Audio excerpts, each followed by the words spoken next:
নমস্কার বন্ধুরা, আমার সাধারণ রান্নাঘরে আপনাদের সবাইকে সাদর আমন্ত্রণ। এবারে শুরু করছি আমি আমার রান্নাবান্না। শীতের নতুন আলু আর ফুলকপি দিয়ে মাছের ঝোল রান্না করব।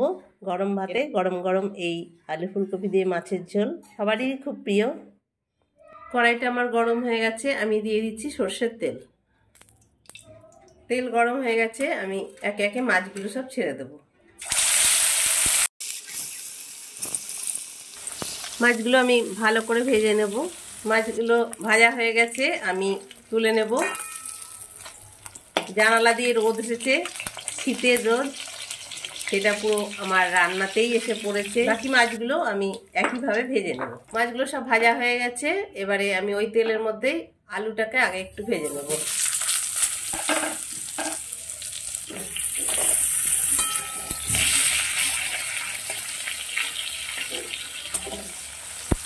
দিয়ে দিচ্ছি একটু লবণ অল্প করে, দিয়ে দিচ্ছি অল্প একটু হলুদ।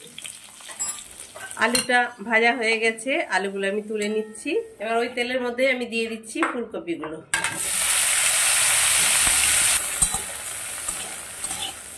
কপিটাও একটু নেড়ে চেড়ে নেব। সামান্য একটু লবণ আর একদম সামান্য একটু হলুদ।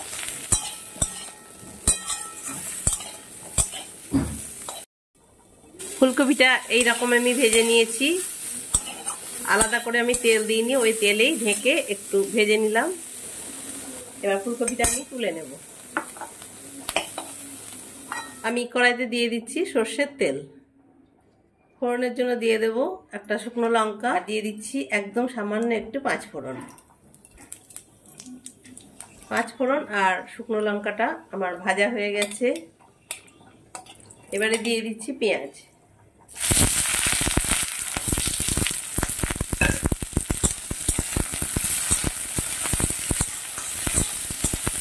পেঁয়াজটা বেশ ভালো করে আমি ভেজে নেব। আমি একটু চাপা দিয়ে দিলাম।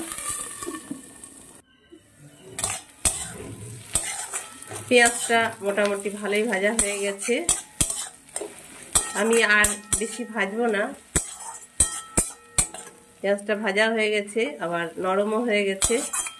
আমি দিয়ে দিচ্ছি একটু টমেটো, দিয়ে দিচ্ছি একটু পরিমাণ মতো লবণ, হলুদ, দিয়ে দিচ্ছি কাশ্মীরি লঙ্কার গুঁড়ো।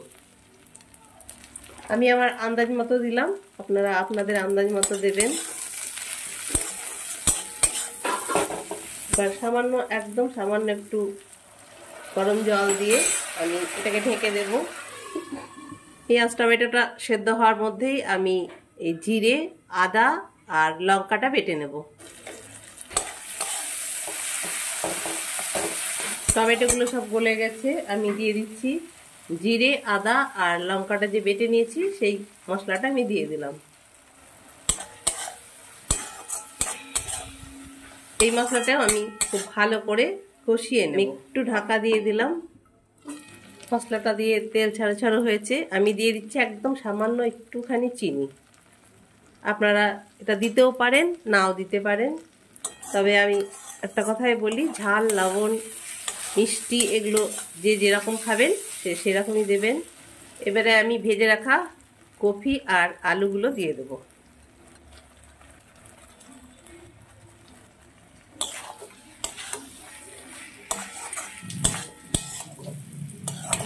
এইভাবে খুব ভালো করে কপি আলুটাকে আমি কষিয়ে নেব।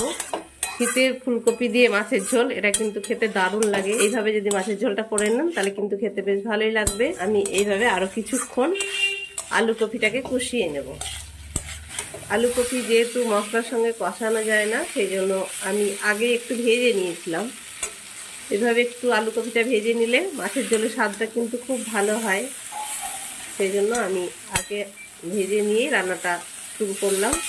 মশলাটা ভালো মতো কষানো হয়ে গেছে, পুরো মশলাটা লাগো লাগো হয়ে গেছে একদম। এবারে আমি জল গরম করে রেখেছি, সেই জলটা দিয়ে দেব।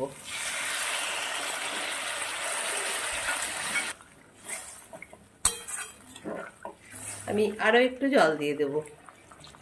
যেহেতু এটা ঝোলই হবে সেই জন্য জলটা আমি একটু বেশিই দিলাম। ঝোলটা ভালো মতো ফুটে গেছে, এবারে আমি ঢাকা দিয়ে দেব। কপি আলুটা কিছুক্ষণ ফুটিয়ে নিয়ে আমি মাছগুলো সব দিয়ে দেব।